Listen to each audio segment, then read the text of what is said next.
Hi everyone, thank you so much for joining us all today on the 31st of March, Transgender Day of Visibility. My name is Natalie Stewart. I'm an employee here at VIU, and I'm also a woman of trans experience. This is such an important day for trans people, for anybody who's not cisgender, because we need to see that there are people like us. When I came out on campus while working, I was the only trans person that I knew here, and there's a lot of employees. Statistically, I can't be the only one, but I'm the only one I know.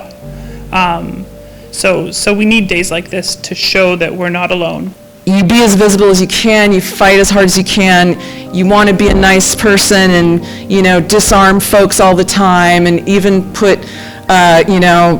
cisgendered male at ease, hey bro, we're buds, don't worry, you didn't offend me, but a little bit you die each day, and you do want people to step up for you, right? And you do want people, you don't want to be the happy person all the time, because really you're not. And so mental health really took a hit in the last 2 years, right? We all know this.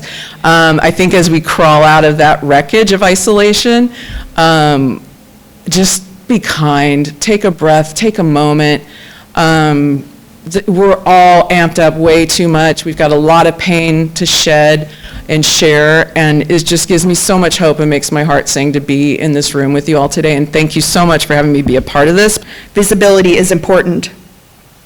When I was growing up, I didn't see queer or trans people. I lived in a small Mennonite farming village in central Saskatchewan and spent most of my formative years assuming that being cisgender and heterosexual were the only possibilities. But I never fit into those boxes. As a child, I was classified as a tomboy, kind of stereotypical again, dressing in baggy jeans and high tops and backwards hats.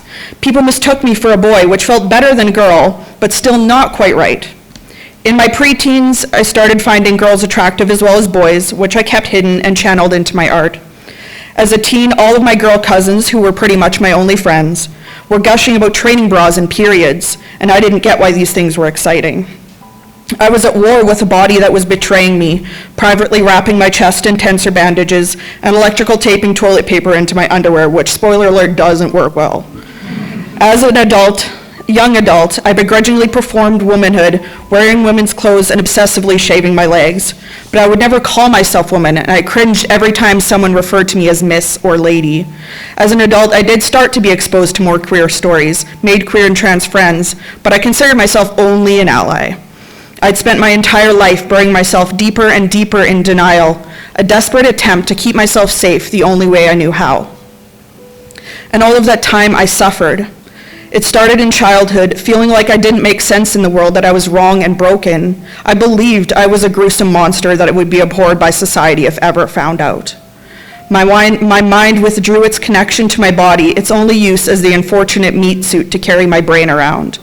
Even though I did all the right things, got married, graduated from university, had a child, bought a house, I slowly spiraled into a dark existence of despair and hopelessness.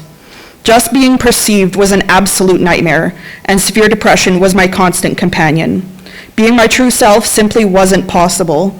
I was a husk of a human. Despite being plagued by suicidal thoughts, I despised myself so much, I didn't even think I deserved to die. Visibility is the state of being able to see or be seen. I had this inkling that something pretty big happened 10 years ago, and I have permission to share this. Jesse Moxham was the first,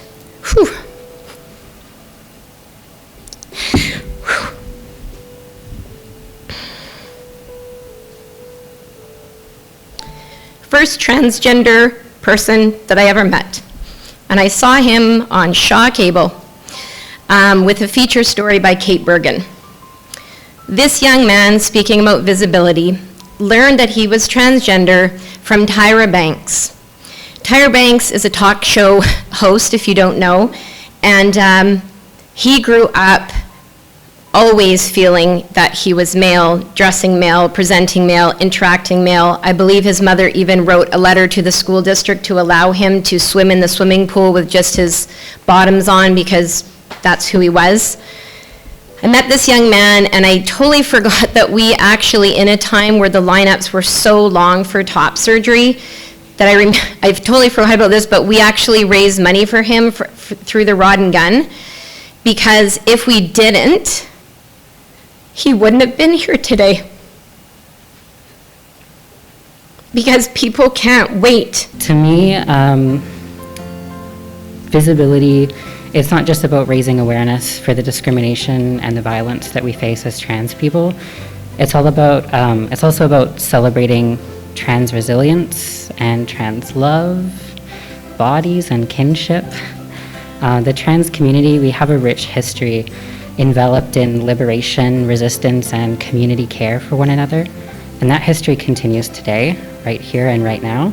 Resilience, of course, is a huge piece of this, but how do you navigate, how do you work on becoming resilient and being resilient? You know, folks have faith, folks have different things you do. For part of my survival, was drinking. I haven't drank in over a year, which is kind of funny to me because I never thought of it as part of an identity, but it was definitely a medication, right? So in conversations with my doctor, I've lived long enough, I survived long enough that some of my medical professionals I deal with and talk to now, who are maybe 20 years younger than me, but are so informed and educated and compassionate that I'm just like, the work is never done. So really what you do here and bringing people together in the space is so important. Every health class I took growing up, like from probably 4th grade to 7th grade, they would split us into boys and girls, and I would go and I would be like, that's not gonna happen. And I was so sure, so insanely confident. I remember my chest started growing and I was so sure I was just putting on weight. I was eating too much. I don't know, something was changing, but it wasn't puberty. That couldn't be happening.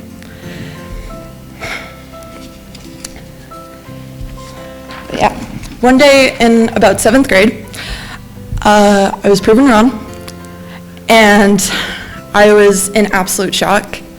I called my mom and I was sobbing, and I was just saying how this wasn't supposed to happen to me.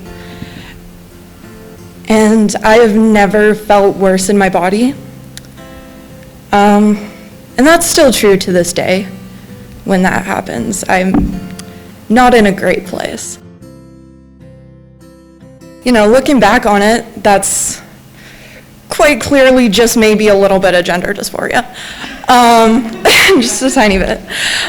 But it wasn't until this year that I was able to put that together.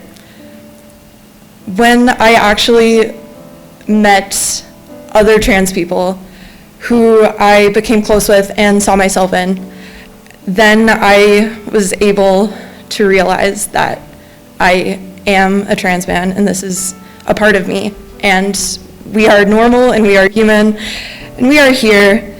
And honestly, I think the best way to keep cultivating experiences like that for people is to be out and proud if you can, because it's, you can't start crying. My emotional support person's crying.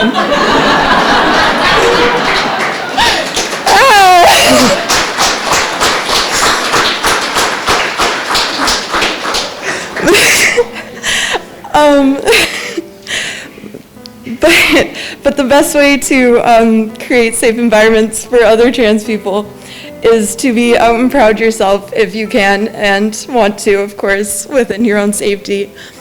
And if you're not trans, try and make those safe spaces, and not just spaces for trans people, because 9th grade me, even though I wanted to go to GSA, I dragged my friend who was openly bi there to say I was supporting her.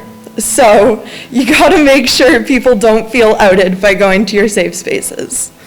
And that's very important because people aren't gonna go otherwise. And I'm gonna break down now, so thank you, and yeah.